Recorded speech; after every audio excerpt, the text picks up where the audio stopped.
Pronto, meninas, nós estamos no ar. Sejam bem-vindos todos aqui no nosso canal. Hoje a nossa primeira live para os produtores. Eu tenho aqui comigo, a gente pretende que seja muito rápido, em 30 minutos nós vamos dar conta do assunto. E eu tenho aqui comigo a Ângela Balen e a Roberta Zug, para a gente ter um bate-papo muito descontraído sobre 5 dicas práticas de como a gente vai garantir os lucros da sua propriedade. Então, jogo rápido, meninas, vocês estão no ar. Olá, obrigada, Valéria. Oi, Ângela, obrigada por estar dividindo comigo aqui o espaço, a live. E a gente tem um desafio, né? De dar dicas rápidas para que a gente possa otimizar o máximo possível a produção, para o produtor lá, com a mesma quantidade de trabalho, ele conseguir ter melhor rentabilidade. Oi, Roberta. Oi, Valéria, tudo bem? Que bom, né, que a gente pode se reunir mesmo de longe, mesmo com todo esse estresse que nós estamos vivendo, cada um nas suas casas, tentando passar por tudo isso da melhor forma possível, né? E o bom é que a gente está unido para mostrar para o produtor e dizer para o produtor que ele não está sozinho, que ele tem com quem dividir os problemas dele também, mesmo que nós não estejamos indo no campo, ele pode dividir conosco, né? Exatamente. Então, vamos tentar falar um pouquinho sobre aquilo que a gente vê de mais comum de erros nas propriedades. Não, nosso objetivo não é uma palestra, nada disso, né? Mas onde nós percebemos que o lucro do produtor vai embora, sem que ele consiga identificar, tá? Então, a gente vê, apesar de outras coisas, como este ano, o Rio Grande do Sul, pelo menos, está vivendo uma seca muito grande, né? De muitos anos atrás não se via. Tem a região de Pelotas, a Embrapa fez um levantamento que 120 anos não tinha uma seca tão grande. Então, tem alguns problemas que decorrem disso, né? Mas, de toda sorte, os produtores têm vacas e as vacas precisam comer, né? Então, e eles precisam ganhar dinheiro com isso. E vamos lá. Então, vamos lá. De como é que a gente pode começar, né? Primeiro, a gente tem que pensar, a gente quer serviço apenas ou a gente quer ter lucro também? Lógico que não dá para ter lucro sem ter serviço, né? Mas a gente tem que pensar como fazer isso. É muito interessante esse slide que tu colocou, porque todos os produtores têm animais, todos os produtores têm vacas, e as vacas têm condição de produzir leite, né? Então, por que alguns produtores têm lucro e outros produtores não têm lucro? Às vezes, uma vaca em uma propriedade, ela chega no máximo a uns 20 litros e ela muda de endereço e começa a produzir 30, 40. Então, o que faz isso com ela? Claro que genética é importante, mas o nosso assunto hoje, ele precede a genética, porque a genética tem muitas necessidades, né? E qualquer animal também tem necessidades. Então, nós vamos falar do essencial, daquilo que o produtor precisa ter para que a propriedade dele produza. É isso que nós vamos falar. Inclusive, assim, pensando nesse tempo de pandemia, muitos de nós também não estamos trabalhando, não estamos recebendo honorários porque não trabalhamos, né? Nós temos que ajustar a nossa vida a essa realidade. Então, muitas coisas a gente olha e vê assim, olha, tem promoção de perfume.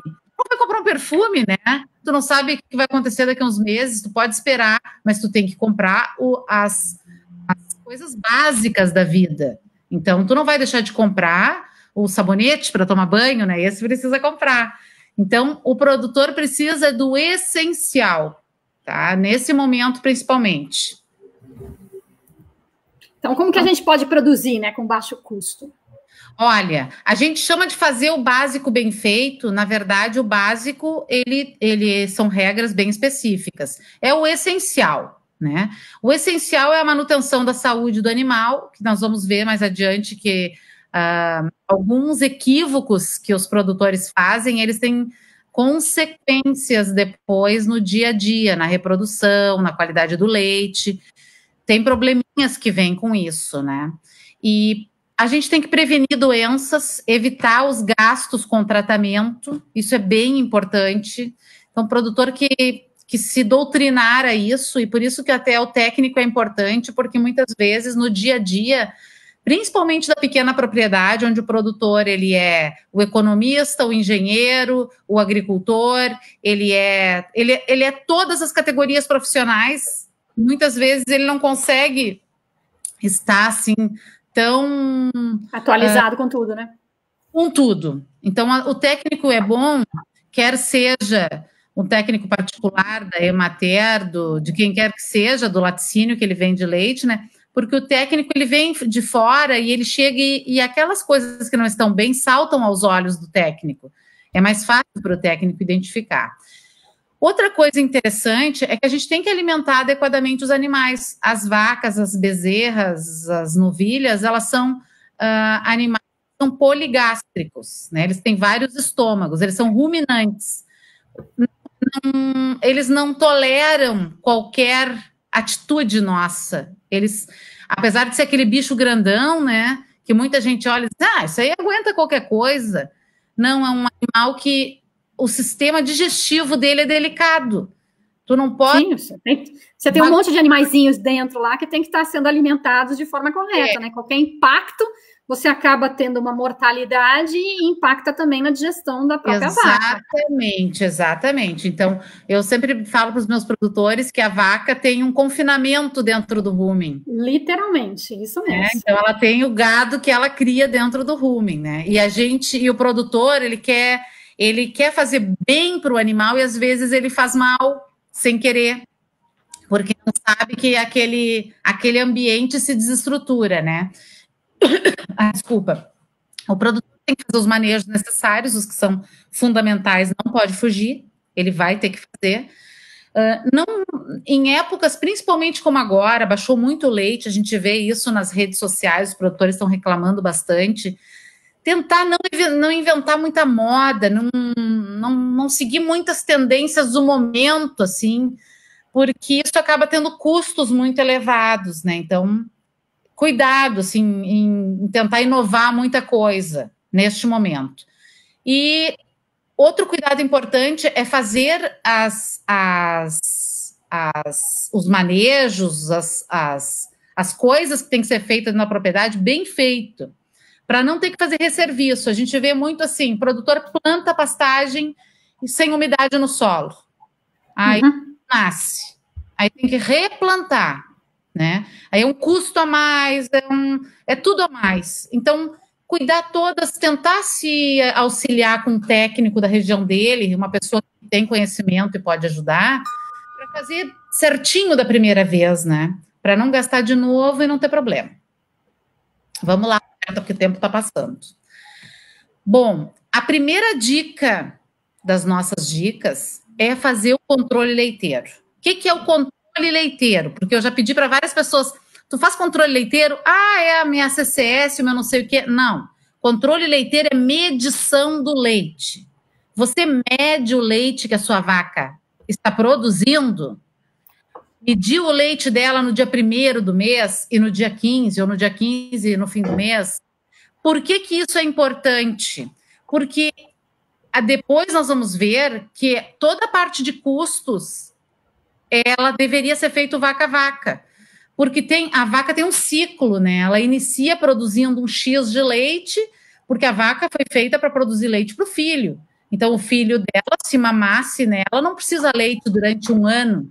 Ele usa mais o leite nos 3 primeiros meses, depois começa a reduzir uma curva natural da vaca de lactação. Então, quando eu não anoto e eu faço uma média, normalmente erro.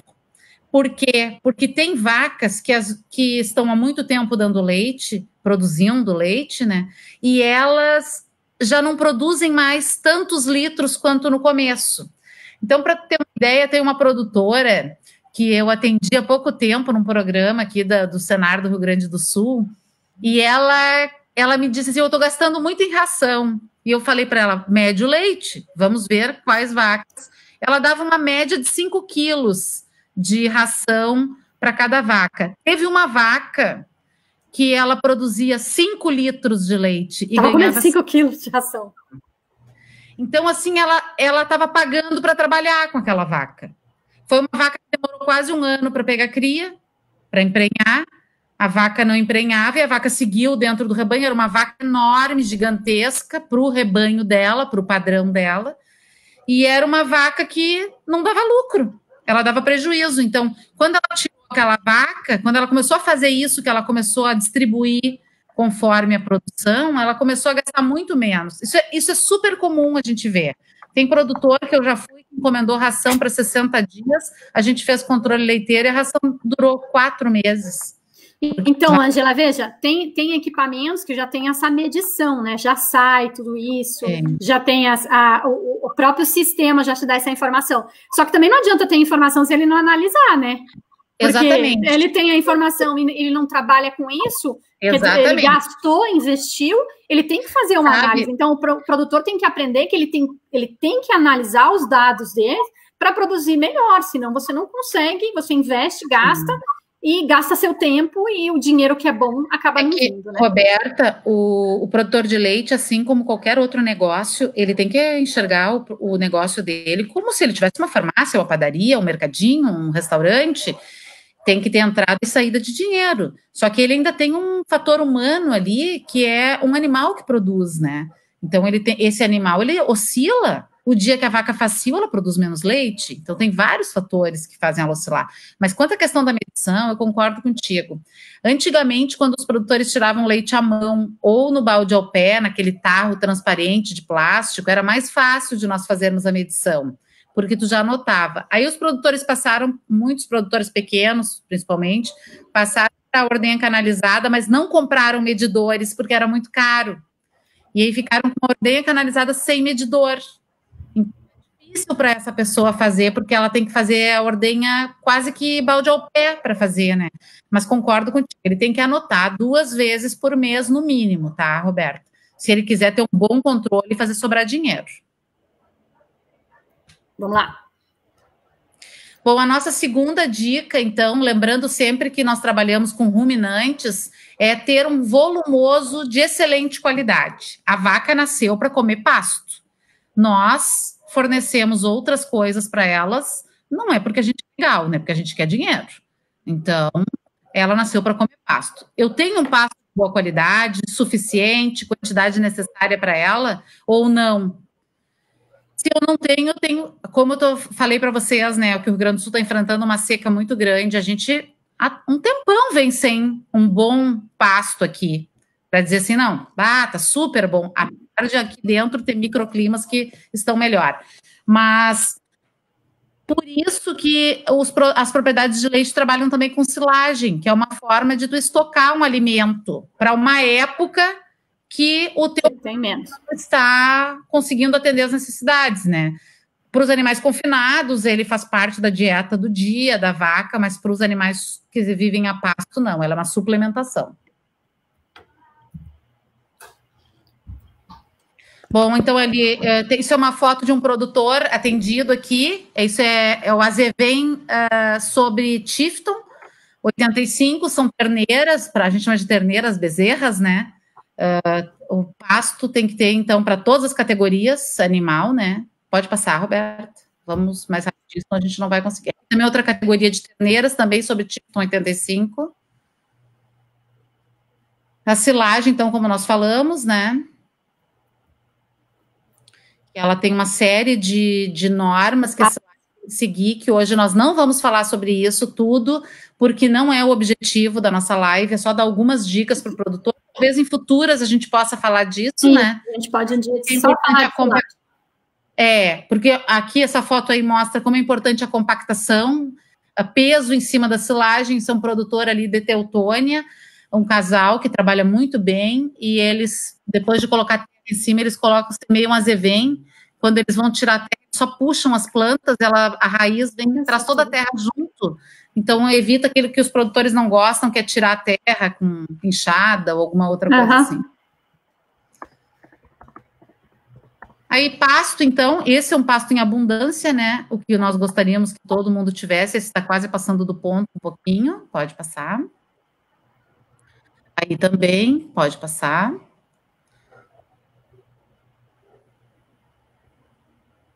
Aí também um pasto de ótima qualidade. Vocês podem ver que tem uma cerca elétrica na direita, e as vacas, quando tiveram no dia anterior ali, já botaram a cabeça por baixo e já foram comendo. Isso aí. Tá? Esse aqui também é um pasto excelente, numa região do Rio Grande do Sul, que é maravilhosa para pastagem, que é Santa Vitória do Palmar, que é na divisa com... É o Chuí, já, divisa com Uruguai, né? Aí também um Tifton, que tinha sido cortado há 40 dias, foi bem adubado e já estava desse porte aí. Então, isso é importante, o produtor fazer um manejo adequado da pastagem, conversar com agrônomos, técnicos agrícolas que orientem ele para que ele faça bem feito na primeira vez e tenha menos custos, tá? Então, essa vaca, quando está pastando, não pode ter fio nas canelas, né, Ângela? Não pode, senão ela sofre do mal da canela gelada. Exatamente. Então tá, o pasto tem que tapar a canelinha dela. Bom, para quem não me conhece, eu sou aquela lá no meio do pasto, tentando aparecer, né? Junto com a Adriana Vargas, que é agrônoma aqui em Alegrete, no Rio Grande do Sul, e a produtora de leite, a Simone, que é um capim que a Simone tinha lá na época que eu fui, e não dava vencimento, né? Então, acho que ela fez silagem, guardou. Isso que é o ideal de uma propriedade de leite, tá? Bom, Roberta, junto com o pasto, não é pasto, né? Mas é um insumo que muitos produtores não sabem usar. É um insumo que, para o produtor de leite brasileiro, ainda é barato. Muitos locais, o produtor rural paga a água que fornece para as vacas. Aqui no Brasil, ainda não. Tomara que não é muito, né? Mas, para cada litro de leite que a vaca produz, ela bebe cerca de 5 litros, 4 a 5 litros de água. Então, os produtores sabem, quando eles colocam as vacas em piquetes ou potreiros muito distantes, que não tenham água, aquele dia as vacas produzem menos leite do que nos outros dias. Então, se é um insumo que, por enquanto, se busca na natureza, e é um insumo praticamente gratuito, tirando a questão que às vezes é um motor que puxa água, mas ele é um insumo muito barato, que tem que ser disponibilizado em todos os locais para vaca. Aqui é um produtor de Dom Feliciano que tinha assim no corredor, onde as vacas iam para pastagem, mas é muito importante também colocar após a ordenha, porque após a ordenha a vaca tem muita sede, né? Assim como as mulheres, quando amamentam, exatamente, tem bastante sede, as vacas também, se elas beberem mais água, elas produzem mais leite, o produtor ganha mais dinheiro. Sem contar toda a sensação de estresse, né? Porque quando você está com muita sede, é uma sensação de estresse. Já altera todo o seu metabolismo, além da falta da água, você tem o estresse em cima, que prejudica mais. Falar isso até porque quando elas estão na pastagem e elas começam a ter muita sede, elas param de comer, mesmo exatamente. Que então, excelente, abundante, elas param de comer. Então, não tem vantagem nenhuma, né? Tu deixar as vacas, restringir a água delas. Aí é outro bebedor, que era na saída da ordenha, também.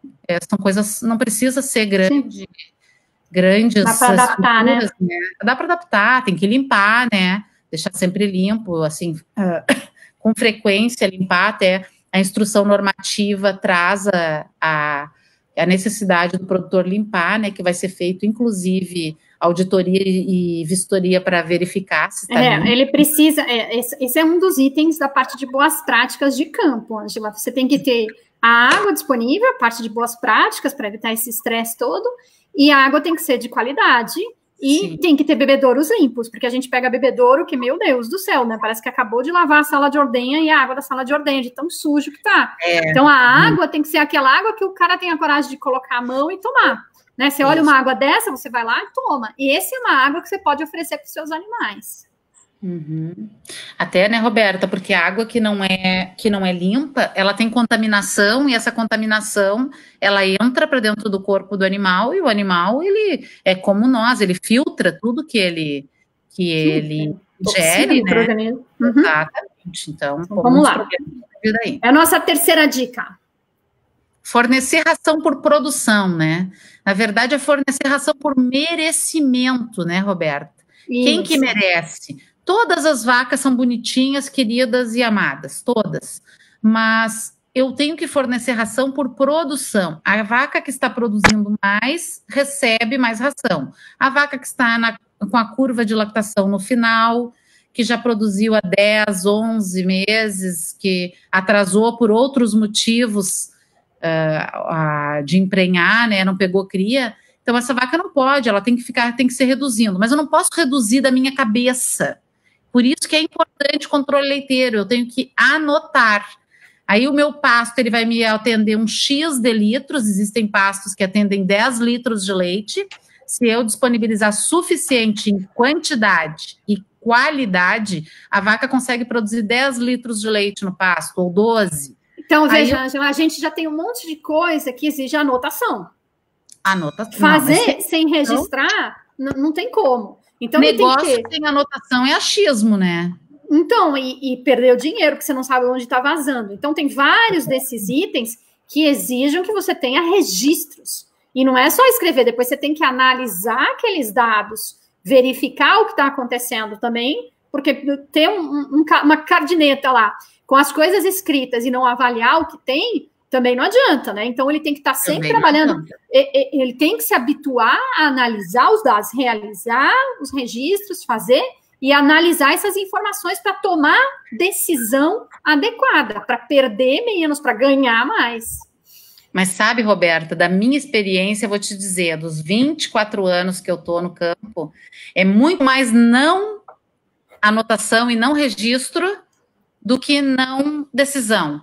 Porque quando tu pede para o produtor, ele diz, me ajuda aí, vamos resolver isso, eu peço, mede o leite, na outra vez que eu vou lá, quer seja 20 dias, 30 dias, 15 dias, ele já tomou uma atitude. Porque ele conseguiu realmente vislumbrar o que estava acontecendo. Então, acho que só de tu já começar a medir, né? Porque é como eu te falei da produtora, 5 litros, e comendo 5 quilos. Quando eu cheguei lá, ela me disse, essa vaca vai virar um tapete, eu paguei muito caro por ela, e eu não quero mais ver ela, não posso mais ver ela, e ela realmente é o tapete na casa dela, na sala. Nossa. Então, Ângela, mas veja, até uma alimentação, esse excesso, ele faz mal para o animal, né? É maléfico para a saúde do animal. A gente tem doenças decorrentes por essa falta de balanceamento da nutrição. Exatamente. Então, além de estar jogando dinheiro fora, ele está fazendo mal para o animal. Fazendo mal. Aí vai ter uma foto, eu acho, de uma vaca gorda que tem. Bom, aqui primeiro do que a gente está falando, né? Se tu não mede, a vaca está comendo o teu lucro, né? Aí se é uma vaca comendo dinheiro, realmente ela está comendo dinheiro, está dando mais do que ela precisa. E olha essa roliça. Gorda, dava para fazer sabão de qualquer vaca dele, sairia pelo menos, acho que uns 20 quilos de graxa aí. E eram vacas que recebiam, assim, 6 quilos de milho, suplementando, além de tudo que elas já ganhavam. Ganhava uma laminite ainda. Problema de fígado, do parto, tu pode ver pelo ubre dela que ela já estava parando de produzir. Claro. Então, necessidade de gordura, tudo isso, né? Problema de reprodução, problemas de reprodução. Exatamente, o que a gente falou, é um ruminante. A gente usa suplementação na época que ela produz mais, né? Mas na sequência tem outra foto, que vive o contrário disso. Vacas muito magras, que estão com balanço energético negativo, que a gente chama, o que é isso, né? Gastando mais do que recebe, né? Então tá no negativo, tá no vermelho, tá gastando o que não tem. Tá. Passa aí que tem mais uma magrona aí. Muito essa aí, outra recém-parida, tinha parido, fazia poucos dias, 2, 3 dias. Tu imagina, essa vaca ainda ia perder mais 60, 70 quilos, entendeu? Imagina. É uma vaca que para pegar cria demora 7 meses para emprenhar de novo, porque até todo o score corporal dela, né? Então, a vaca ela tem que produzir lucro, mas quem administra essa situação é o proprietário, ele que tem que tomar as atitudes. Talvez se elas falassem, elas dissessem, para com isso, tá me fazendo mal, ou me dá mais, né? Elas pudessem, mas elas não podem falar, né? Eu, se fosse vaca, eu já tinha fugido numa casa se eu fosse magra. E a outra eu tinha virado bife, né? Mas tudo bem. Então, aí são vacas de uma produtora que usa colar com cores diferentes, ó. São vacas que vão a campo, tá? Na época, muitos produtores usam esses colares para determinar a idade, né? Alguns usam no brinco, enfim, cada um usa uma coisa. Ela tem várias opções, né? Tem várias opções práticas, baratas, sem problema nenhum, tá? Então, isso aqui é só para determinar quanto vai ganhar de ração. A quarta dica que a gente tem para dar para o produtor, que é uma coisa que sempre é muito divergente com o produtor, é muito assim de discussão, para mim, pelo menos, eu sou muito fria nisso, eu adoro terneira, bezerra, adoro, sou apaixonada, tenho um amor, mas não dá para criar todos numa propriedade familiar, por exemplo, porque elas são um valor imobilizado muito grande que fica ali. O produtor, por 2 anos, vai ter que alimentar esses animais. Então, a gente tem que ser seletivo e escolher os animais que tu vai criar. Filhos das boas vacas, né? E investir nelas, porque elas são uma caderneta de poupança que tu vai colocando dinheiro, e tu tem que colocar um bom dinheiro, porque daqui a 2 anos elas vão sustentar a casa. Então, se eu colocar pouco, é uma caderneta de poupança que vai render pouco. Aí eu vou reclamar lá na frente, mas o meu rebanho não sei, não melhora porque tu não acertou no manejo. Não, e os erros que são cometidos de bezerra, uma bezerra que teve muita pneumonia, muito diarreia, não tem como ela atingir o potencial genético que ela tem. Então, você inibiu o que ela poderia ser. Então, não cuidar bem da bezerra é você tirar dinheiro, né? Ou fazer empréstimo com gente que nunca vai te pagar, porque perder dinheiro. Criar mal a bezerra é a mesma coisa que tu tirar dinheiro do cheque especial para colocar na poupança. É isso. Entendeu? Boa. Aí, quando tu vai chegar lá no final da época que tu quer o lucro da tua poupança, tu tem que pagar tudo lá, o que tu tá devendo, e não sobra. Então, assim, acho que uma hora a gente vai fazer uma live sobre bezerra e vamos falar sobre isso com mais nos 30 minutos, né? Sobre isso, mas a bezerra, com certeza, é um foco, porque ela é o futuro, né, da propriedade. Ela que vai... A gente tem então, que... Aqui tem uma bem criada e uma mal criada. Não preciso dizer quem é a bem criada e quem é a criada, né? Acho que a pobrezinha lá fala por si, né? Ela nem se solta, ela não tem força, Roberto. Se soltar, ela não foge igual. Tá? Aspectos importantes, então, né? O aleitamento, higiene no leite, um leite de boa qualidade para bezerra, não o pior leite da propriedade. Ângela, um ponto muito importante é a questão da colostragem, né? Esse não pode ser negligenciado de jeito nenhum. De jeito nenhum. Assim, aqui no Rio Grande do Sul, os produtores gostam muito de deixar a bezerra com a vaca durante um dia. Eu, particularmente, sou contra, porque eu não sei quanto que a bezerra tomou em que hora, que momento. E ela não absorve muito depois de 6 horas. Então, eu preciso que ela tome muito nas primeiras 6 horas. Então, eu prefiro ordenhar a vaca. Melhor. Colocar numa mamadeira bem limpa e fornecer para a bezerra. E, se for possível, até um pouco amornar, né? Deixar em 38, 39 graus, porque aqui agora, daqui para frente, começa 8, 9, 10 graus de temperatura e o animal está lá, ficando com pneumonia, né, no campo. Uhum. Tá. Esse é um ponto bem, olha lá. Isso aí, mamadeira, pode passar. Né? Bem quentinho, então aqui nos nossos estados do sul, colocar o animal no local quentinho para ela não perder muita temperatura, porque para não entrar contaminantes que vão fazer pneumonia, diarreia, outras coisas para ela. Temos 1 minuto. Isso é um modelo de bezerreiro simples lá do Thiago Roden, um cara que cria super bem e já está criando o sucessor para fazer isso junto, né? Isso é uma forma de controle das bezerras, que é medição. Isso tem que fazer. Tem que fazer. A gente pode falar disso em outra ocasião também. Só para mostrar que é onde se pesa e aí onde se mede a altura. Exatamente. Quinta dica. Tá? Quinta dica, então, é a qualidade do leite. Porque se nós estamos falando em lucro, 2 coisas a qualidade traz. A primeira coisa é que se eu controlo o CCS, eu reduzo mastite. Mastite reduz produção. E se eu tenho CCS alto, eu vou ter que tratar as minhas vacas. Então, eu vou gastar. Então, eu tenho que fazer prevenção. Fazer pré-dipping na ordenha, evitar que elas durmam em locais sujos, barro. Água na saída da sala de ordenha, para elas não deitarem, né? Água e comida após a ordenha, preferencialmente, né? Isso é o que a gente deseja.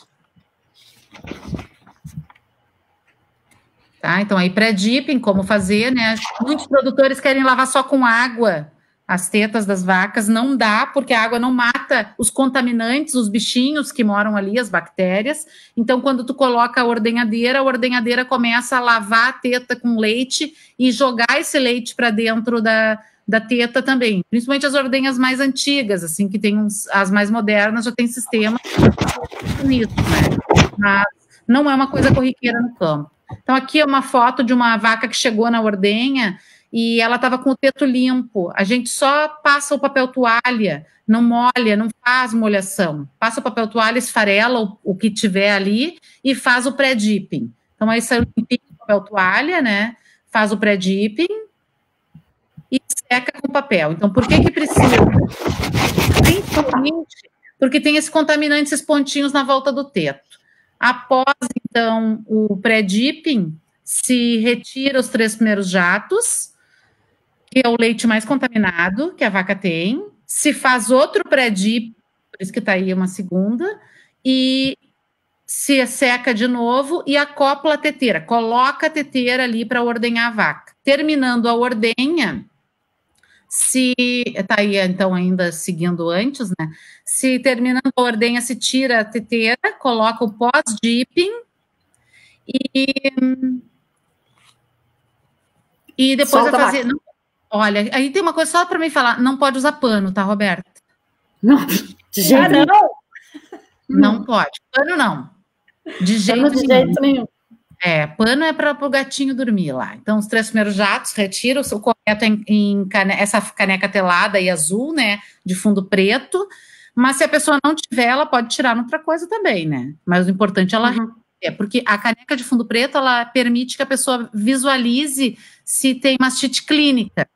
Mas, independente se tiver ou não, ela tem que retirar os 3 primeiros jatos, porque senão a CBT fica alta, porque tem muita contaminação nesses 3 primeiros jatos. E o teste de CMT também, que é importante fazer para a gente ficar. No dia que faz o controle leiteiro, já deve fazer para ter um controle também dos animais, né? Bom, aí disso, como anotar, né? Anotar sempre, né? Exato, sempre, porque aquelas que são positivas, né, Roberta?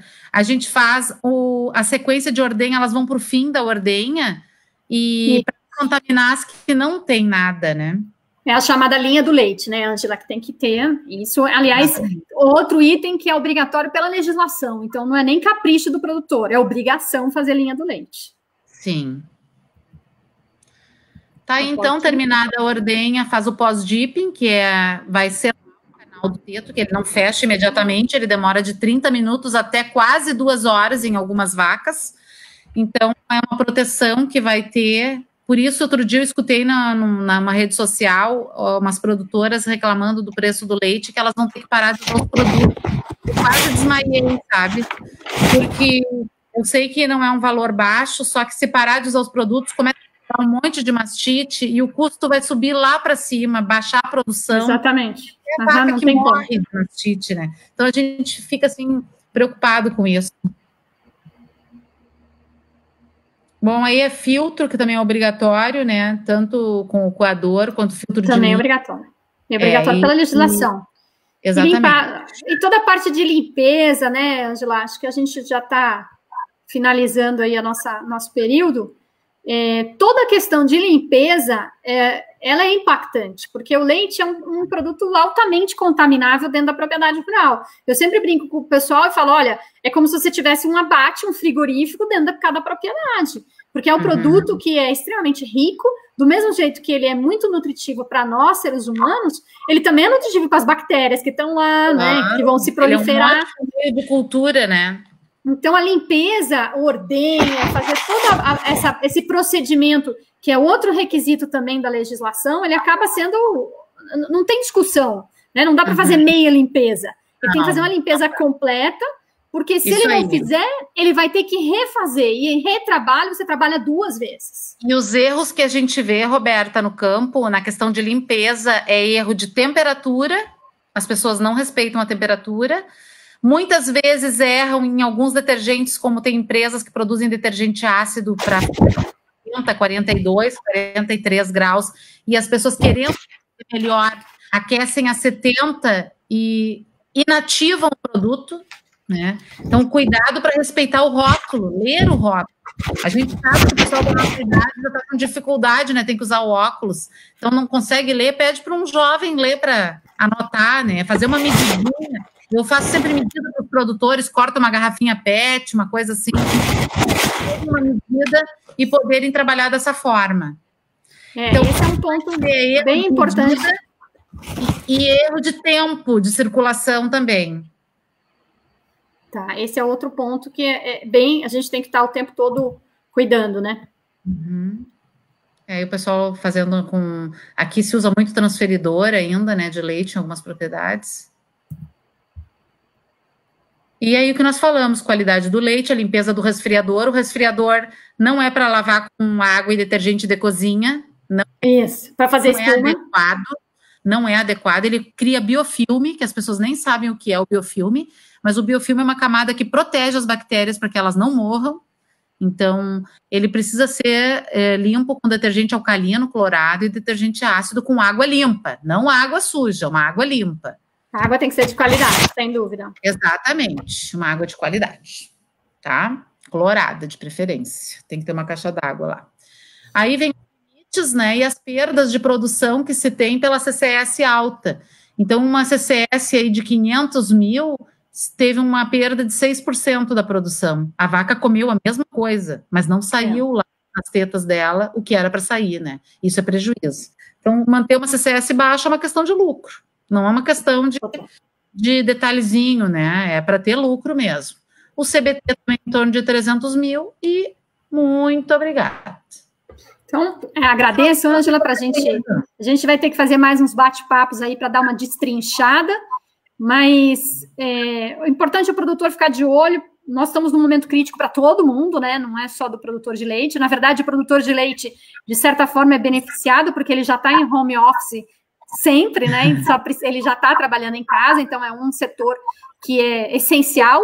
Eu digo que depois da linha de frente dos médicos, assim, o segundo batalhão desse combate são os que produzem alimentos, porque tem que produzir alimentos para aqueles que estão combatendo, que são os médicos, os enfermeiros, toda a classe da área de saúde, e os produtores toda, né? E para a sociedade como um todo, né? Então, eles têm que produzir, têm que continuar produzindo de forma segura, e a gente vai fazer várias outras dessas, Ângela, você vai estar convidada para outras também, para que a gente possa destrinchar um pouco mais e facilitar, chegando, inclusive, já que as redes sociais elas estão chegando em vários tipos de produtores de qualquer tamanho, ela não tem limite. Às vezes, para ir num congresso, fica muito caro para o produtor, para te ouvir uma palestra, para me ouvir em algum lugar, eu quero ter que viajar ou se deslocar, isso não dá. A rede social dá para a gente chegar mais perto do produtor e levar essas dicas, sem ele precisar sair de casa, né? Tomando o chimarrão dele ali, mateando.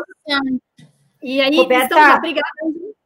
Roberta, eu acabei anotando os pontos da nossa live, eu só queria recapitular rapidinho o tema da nossa live hoje. Então, a dica número 1 foi ter o hábito de fazer a medição do leite.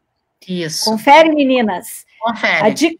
A dica número 2 foi: tenha um pasto de boa qualidade e quanto mais água a vaca tomar, mais leite ela produz. A dica número 3 é: faça o balanceamento da ração, porque se você não balancear corretamente, a vaca vai estar comendo o seu lucro. A dica número 4 foi: seja seletivo, escolha as terneiras que você vai criar, porque elas são a sua caderneta de poupança. E a dica número 5, a que eu mais gosto: fique de olho na qualidade do leite. É isso? Concluímos o nosso desafio? Concluímos. 9 minutos atrasadas, mas da próxima vez nós vamos tentar manter o horário, né? Tá ok. Combinado, então. Obrigada, pessoal. Obrigada, Ângela. Obrigada, Valéria. Até a próxima.